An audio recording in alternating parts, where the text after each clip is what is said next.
Hello, collectors and hobby enthusiasts. Thank you for tuning into this episode of Diecast Emporium. Today we're going to do something a little bit different than what we normally do on this channel. Instead of reviewing a model, we're going to be doing a collection update or overview. In this case, we're going to be reviewing my Bobcat scale model collection in 1:25 scale. So I've collected these over the past few years, so you're going to see some pieces from the late 2000s up until just last year or so. This is not a style of video that I do a whole lot of, so you guys let me know in the comments section down below if you would like to see more of these style videos done. They do take a lot of time and a lot of effort, so if you guys do enjoy this kind of thing, please let me know down below. Alright, so let's go ahead and get started. First, we'll take a look at this Ford F-350 pickup truck. This was made by SpecCast back in 2017. This actually, the funny story behind this, this was at my local Bobcat dealership, and they actually didn't have one to purchase. This was their display model, and I kind of convinced them to sell it to me. So despite my best efforts, it still has years worth of dust and crud on it, as I just recently acquired this one a few days ago. But overall, it's a very nice truck. The doors do open on both sides, as you can see here. You have a nice Bobcat logo on the front, Bobcat license plate, of course that famous blue oval. On the back, you have a plastic toolbox.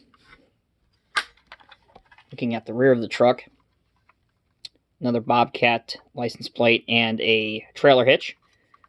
And the tailgate does lower and go down.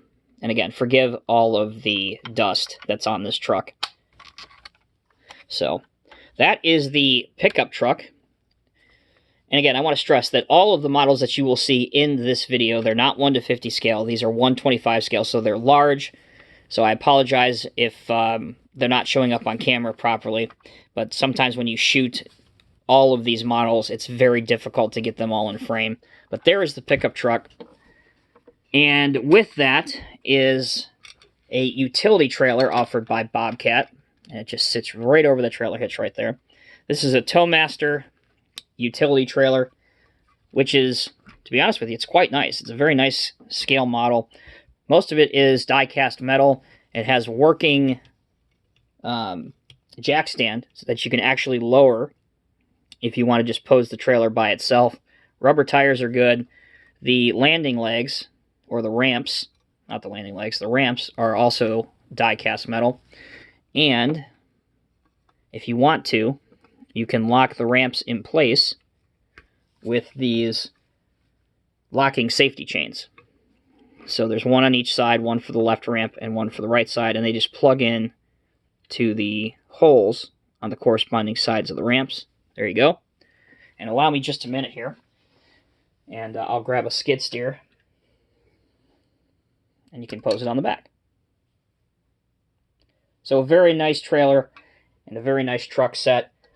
Again, they are both sold individually. They're not sold together, but they are designed to go with each other. All right, let's go ahead and move on to the equipment, shall we? We'll start out with a couple of specialized pieces of Bobcat equipment. This is the Toolcat, which is the 5600 utility work machine. So this was kind of the first machine of its kind.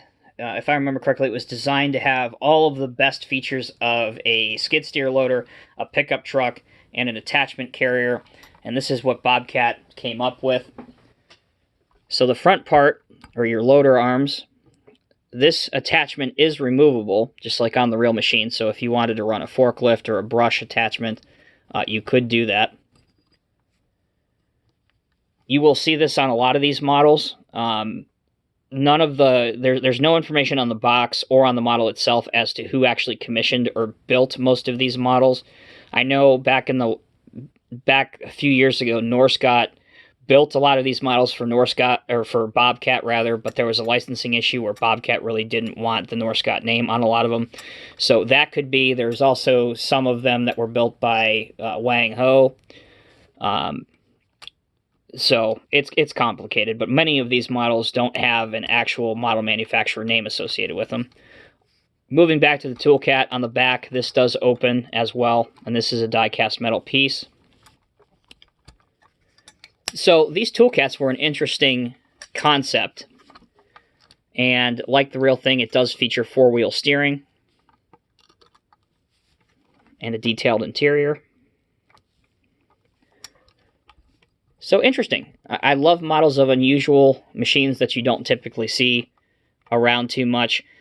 Again, when I first saw these things, I really thought it was a mixture of a John Deere Gator and a skid steer loader, which is essentially exactly what it is. But it's a neat model to have nonetheless.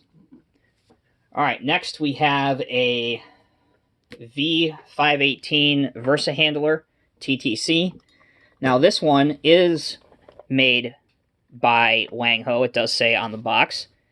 And this is a little bit older of a model because this was during the Bobcat IR days, Ingersoll Rand days, as you can see on the back. Beautiful decal application work on this model. This is a very heavy piece. There's a ton of metal and die cast on this. Some of the accent pieces, such as the exhaust and the mirrors, you can tell are obviously plastic. This is another all-wheel steer machine, as are most telehandlers or Versa handlers. And the interesting feature with these is that the arm goes up, but it also extends outward. This model came with two metal attachments. You had obviously your pallet forks, but it also came with, if you wanted them, it also came with a bucket. And you probably heard it when I put it down on the ground, but these are actually metal, so they're not a plastic piece. So, very cool. All right, let's move to the mini excavators. We'll start from ascending order on machine size, so we'll start smallest to largest. This is the E20. This was made by Universal Hobbies, and I really like this model a lot because it's the open cab for the U.S. market, which you see, at least where I live, in southwest Ohio, you see a ton of these around working. Bobcat Enterprises, our Bobcat dealerships, whatever, we have tons of them around. These are very popular machines. You have your auxiliary attachments here, but no other hydraulic lines anywhere. The bucket here on this model is attached with Phillips screws, so you could, in theory, remove it if you have other attachments in this scale or you got them off of a 3D website or something. Here's what it looks like on the back and on the side.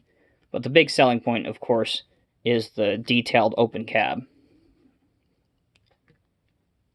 And UH really did a good job with this one. So that is the E20. This is the E35. Again, this one and then the two after this are made by an unknown manufacturer. So this has a copyright date of 2017. And I believe these also, I don't know if you can pick this up on camera. So this part is riveted, the top part. This part is not. So it leads me to believe that these buckets might be removable as well. Not 100% sure, but it's a possibility. Also on the E35, this blade you can angle left and right on the dozer blade as well as go up and down. This has an enclosed cab. There's the back and the side. So that's the E35. So now we start getting in the bigger size of things. Here's the E55. This has a copyright date of 2018. And like the E35 that preceded the E55, this also has an adjustable angle blade.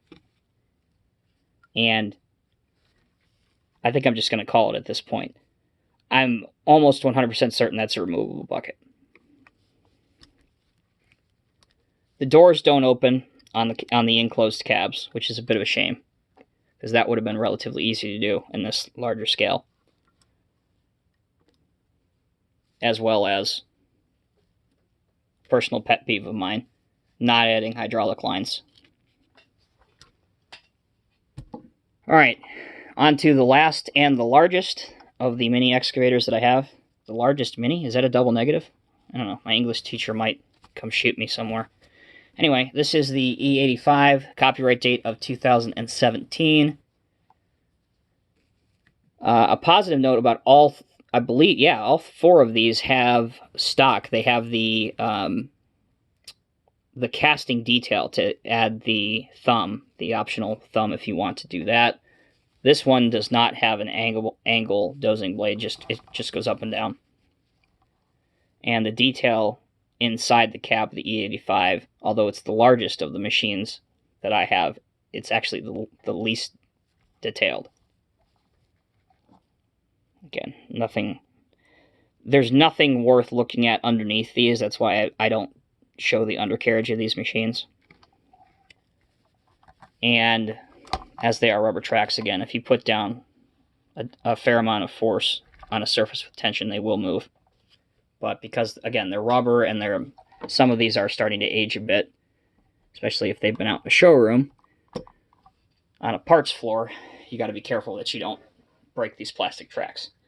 Okay, so we've seen the pickup truck, we've seen the Toolcat, we've seen the Versa handler, and we've seen the mini excavators. Let us move on to what Bobcat is most known for, and that's their compact track loaders and their skid steer loaders. So let's start with the compact track loaders. This is the T590, which is the smallest of the compact track loaders that I have. Again, no model manufacturer for this one. It does have a copyright date on the box, though, of 2018. So for the compact track loaders and the skid steer loaders, they do make optional attachments that you can purchase separately. So I briefly looked through the parts book that the guy had at the sales counter the last time I was at my local Bobcat dealership, which was only a couple days ago. And I saw a 4-in-1 style bucket, an auger, a hydraulic hammer, a brush, and I'm probably forgetting one. But you can buy optional attachments for these. And the quick coupler on here, if you can even call it that, is built to be purely functional and not built for realism. So it just pops off like that. As you can see here, there are 2 holes on what we will call and give it a pass for, in this politically correct world where everybody gets a participation trophy, we'll give it a pass and call it a quick coupler. It simply just goes over the top here and snaps in. So again, built for function, not for realism, but it works okay. It works well. And all of these track loaders and skid steers, they have good functionality in terms of your lift height, your dump angle, your cutting angle. It all works rather well.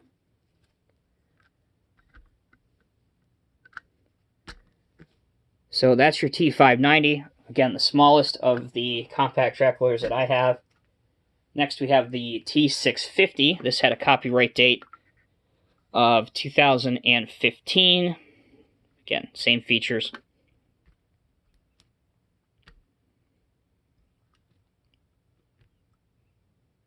Also, if you have a 125 scale operator figure or model, you can put him in the operator's compartment of these. As of yet, as of the filming of this video, to my knowledge anyway, Bobcat does not, commission any of those themselves. And the largest of the compact track loaders that I have in my collection, this is the T770. This was commissioned around 2016. And this is substantially bigger than the other 2. In fact, here is the T590 compared to it. So you can see the difference there. It's pretty big. There's your bucket size difference as well. All right, on to what Bobcat is most synonymous and what's affiliated with.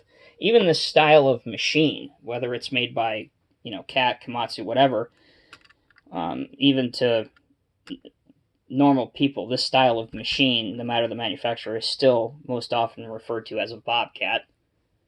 So this is the S530 with a manufacture date of 2012 on the box, which for this video was the first time that I actually took this out of the box. It still has the plastic tape on the bucket of this one.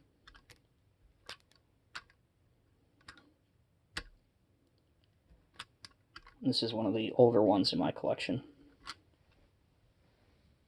Alright, next we have the S550 2012.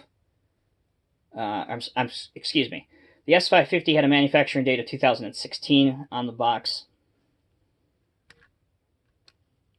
Here's what the back looks like. Most of these, by the way, if you're wondering, this part is plastic. But the color matches, the orange color match is really good, so unless you're right on top of it, you can't really tell. Also, the hubs on these are plastic.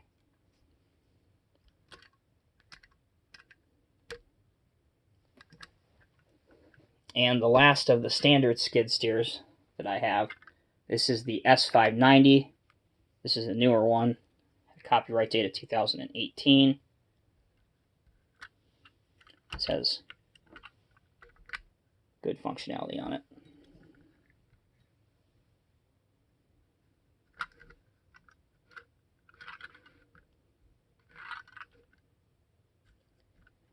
And the last model that we will look at, a little bit different than a standard skid steer. This is the A770, and the A is the designation for all-wheel steer loader. And if you look down towards the bottom of your screen, you can see here that it features four-wheel steering. And they're notched, so you move one axle and the other axle responds appropriately. So unlike the other skid steers that steer by, well, skidding, like this one actually has the ability to steer around a tight corner with the wheels, which is a pretty neat concept. And it happens to be one of my favorites in the collection. So there you go, collectors. I hope you have enjoyed this style of video. Again, not something that I typically do very often because it's very, very time-consuming and hard to do.